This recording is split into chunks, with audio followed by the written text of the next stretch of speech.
Subscribe करंतु विपिन बिहारी सामल channel को press करंतु पाखरे थिबा बेल आइकन को जा फल प्रतिदिन अपलोड होउथिबा आध्यात्मिक कथावस्तु को आपण माने सुनि परिबे। तुमको जदि किए परामर्श मागुछि तुमर जदि से विषय अभिज्ञता अछि तेबे परामर्श दे, सुचिंतित मतामत दे। काह क्षति होला भली षडयंत्रकारी कथा मध्ये कहबो नै, चलना भरा कथा कहबो नै। जदि किए तुमको पचारु नाहंती अजथरे से मुंड पुरिबार कि मतामत दबार नै। ठाकुर 14 संख्या चरमरे कहिछथि स्पष्ट भाबरे कहले अधिक कथा आगे जाउछ नै, तुमे कोन ताको आलोक प्रदान करि परिबो पारिबो नै। निजको प्रतिष्ठित करिया पय व्यक्ति केन्द्रिक भाव गुडी तोडी बसुछ सिना। तेनु कथाटा कोन होला, तुमे जो समस्यार समाधान करि परिबो नाही ताको आतेइबो काई, सेतिरे मुंड पुरेबो बाकाई। ठाकुरंकर गोटे बाणी अछि कहले अजथा कथारे मथा न चला, जाहा प्राप्य नुहे मन न बळा, सबुठी गेंजुछु आपणा नासा, मान सम्मान खोजुछु आशा, मान सम्मान रखुछु आशा। सबुठारे मुंड पुरेले निजे विपद रे पडिबो, गुडाई असुविधा भोग करे। तेनु पूर्वर मध्य हम समाज रे गुटे सामाजिक कथा अछि, उपदेश वाक्य अछि कहले अमिनी जानिनी मध्यस्थी याकू मना करिसंती अगस्त। अमिनी काम सरकार नियुक्ति देथिबा अमिनटा से तुमे काम जानि थिले भी से काम रे हस्तक्षेप करबो नै, शामिल हो। एमिति किछि परिस्थिति अछि तुमे जदी जानिछ से कामटा परामर्श दे दे। एमिति पुनी गुटे परिस्थिति अछि जोथिरे तुमर अभिज्ञता थिले भी परामर्श दबनी कि से काम रे हाथ दबनी मुंड पुरी। जोठी दुई पक्षर समस्याटा थिबो सेठी निजको शामिल केबे करबो नै। अन्यर उपकार पई मनुष्यर जन्म हेले जमी बाडी बाबद रे तुमे मुंड खेलेबो नै। सेठी गंडगोल परिस्थिति जदी अछि तुमे न्याय प्रदर्शन कले मध्ये निष्पत्तिटा जा विपक्ष रे जीवो से तुमर शत्रु से जीवो ना। तेनु से समस्या पई सरकार अमिनी आरआई अमिन आरआई से मनसु नियुक्ति दैछन, जमी बाडी समस्या समाधान सरकार करिवे। आ तुमे साधारण लोक अमिनी काम करिवो काई कि समस्या को जीवो काई कार शत्रुता करिवो काई ए बुझ पलन। आज्ञा सरकार कोन सतरे जमी बाडी मामला रे सब समस्या समाधान करि परछन। एक्चुअली सब समस्या समाधान जदि सरकार करि पर थांते तेबे आ भगवान को कोन अवतार ग्रहण करबे पड़तै। रामकृष्ण भगवान अवतार काई निजन उपचित शिक्षा दवा पाई। पुलिस कोन सब अपराधी को धरि पारे कि धरि परछंती ना। पुलिस हाथ के खसी जाउछि ना, जी खसी गला से दिन निस्तार पाई गला ବୋଲି भाबिगन से दंड पाइबो निश्चय। से महाकाल हाथ रे दंडित। पुलिस सर्वज्ञ नुहे, महाकाल परमात्मा होचंती सर्वज्ञ। तांको हाथ केही भी खसी जाई परिबे नै। सरकार होचंती गोटे शृंखला व्यवस्था, तांको द्वारा सृष्टिर सब समस्या समाधान नै परिबो नै। जार कोठा घर खंडे अछि देखिबो ताको बीपीएल चावल मिलु नै। केते बेले को परिस्थिति रे सहाय्य सहयोग मिलिथिला तार कोठा घर खंडे हेई जाइथिला, हेले एबे तो ताको खाइबा को मिलु। एबे ता पाखरे कोठा घर खंडे अछि हेला किछि ता पाखरे जनको 20 एकर जमी अछि, हेले पुओ बहु झियो जाय सब बाहर होउचंदी केही पचार नांते बुढ़ा बुढ़ी पाखरे चावल दाना देबे नै, ताको बीपीएल चावल दिया जाउछि।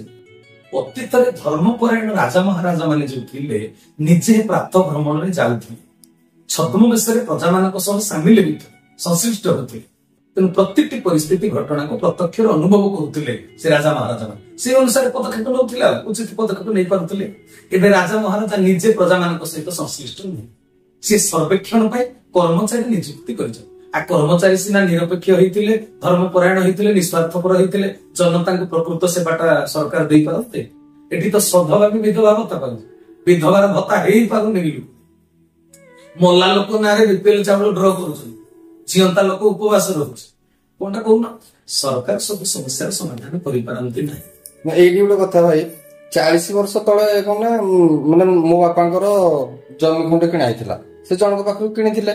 तो से जा पाखु किनिथिले से गां लोक को आगरे समस्त को आगरे संकट की कथा दियंती पूर्व काल जंतु असत्य करि दि कथा दियनि आइथिला जे मु जमी तुमको देली, तुम मते पैसा देलो मु तुमको जमी देली। किंतु एबे कथा कोन होइची मो बापा ताको चाष करथुले, तो एबे सीए बर्तमान मरि गेले, ताको जिंदा भितरे हमर ना को से पटाक बोला हेई परलानी। तो कोन से कारण बसत हेई परलानी। तो ता पुओ बर्तमान हम जतरो जमीटा चाष करछु ता पुओ बर्तमान कहूचे मो बापा जमी तो माओ सेटा चाष करनी।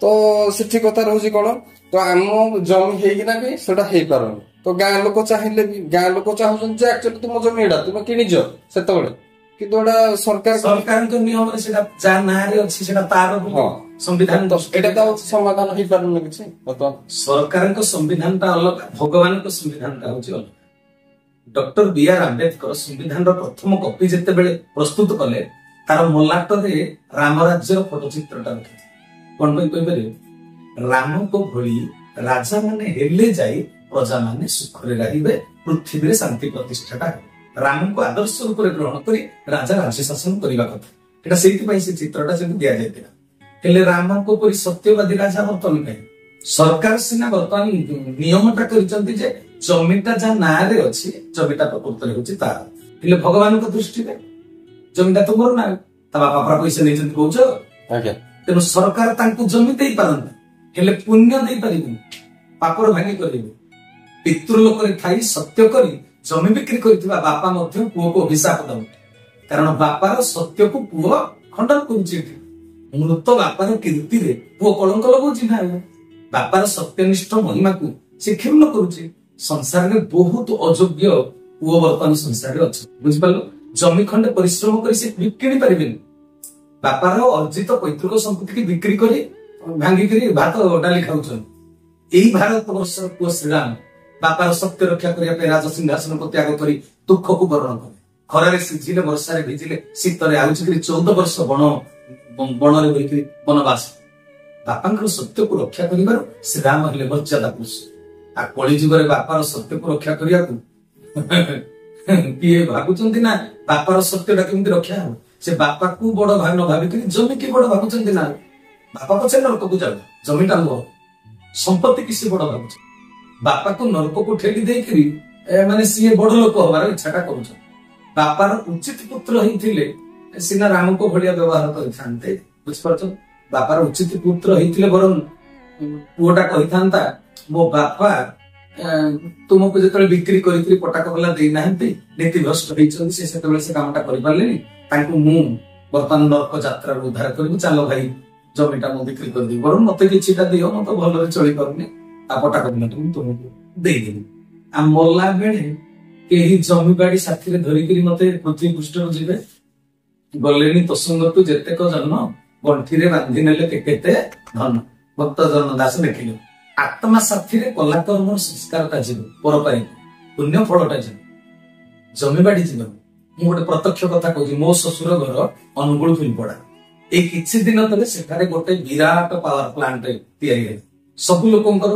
ଜାଗା ଗଲା ବହୁତ ଟଙ୍କା ସମସ୍ତଙ୍କୁ ମିଳିଲା ମୋ ଶ୍ୱଶୁର ଘରର ଗୋଟେ ଜାଗା ଗଲା ଯେ ଯୋଉ ଜାଗାଟା ସିଏ ଅନେକ ବର୍ଷ ତଳେ ଗୋଟେ ଲୋକଠୁ କିଣିଥିଲେ ଏପର୍ଯ୍ୟନ୍ତ ରେଜିଷ୍ଟ୍ରେସନ ସେଟା ହେଇନଥିଲା ପାୱାର ପ୍ଲାଣ୍ଟରେ ଜାଗା ଯିବା କଥା ଶୁଣି ଜମି ବିକ୍ରି କରିଥିବା ଲୋକ ମରିଗଲାଣି ତା ପୁଅ ଆସିକି ସତ୍ୟନିଷ୍ଠ ବ୍ୟକ୍ତିଟା କହିଦେଲା ଆମ ଶ୍ୱଶୁରଙ୍କର ବଡ ପୁଅକୁ ଏହା କଲେ ଟଙ୍କାରେ ଲାଳସା ମୋର ଥିଲେ ସିନା ମୁଁ ଏଭଳି କାମ କରିଥାନ୍ତି କିନ୍ତୁ ମୋର ଟଙ୍କାରେ ଲାଳସା ନାହିଁ ତୁ ମୋ ଜାଗାଟା ତୁମେ ଶୀଘ୍ର ରେଜିଷ୍ଟ୍ରେସନ କରିନିଅ ନହେଲେ ତୁମେ ଏକା ପଇସାରୁ ବଞ୍ଚିତ ହବ କଳିଯୁଗରେ ଏଭଳି ସତ୍ୟନିଷ୍ଠ ଲୋକ ଅଛନ୍ତି କିନ୍ତୁ ସୃଷ୍ଟିରେ ଏଭଳି ଲୋକ ଅଛି ବୋଲି ସୃଷ୍ଟିଟା ତିଷ୍ଠିଛି ନା ଆମ ସାକ୍ଷୀ ସାମ୍ନାରେ ଭଲ ମନ୍ଦ ଦୁଇ ପ୍ରକାରର ମଣିଷ ଏ ସଂସାରରେ ଅଛନ୍ତି ଦୁଇଟି ଉଦାହରଣ ଆମ ଆଖି ସାମ୍ନାରେ ଦେଖ ତୁମେ ଯୋଉ କଥାଟା କହିଲ ଯେ ବାପା ପାଖରେ ପୁଅଟା ବର୍ତ୍ତମାନ ବେଇମାନି କରୁଛି ବାପା ଜାଗାଟା ଦେଇକିରି ଯାଇନି ପୁଅ ଏବେ ବାପାର ସତ୍ୟଟାକୁ ଖଣ୍ଡନ କରୁଛି ତୁମେ ଯୋଉ କଥାଟା ମତେ କହିଲ କିନ୍ତୁ ମୁଁ ଚାହିଁକି କଥାଟା କହିଲି ସିଏ ବାପାର ଅମୃତ ସନ୍ତାନ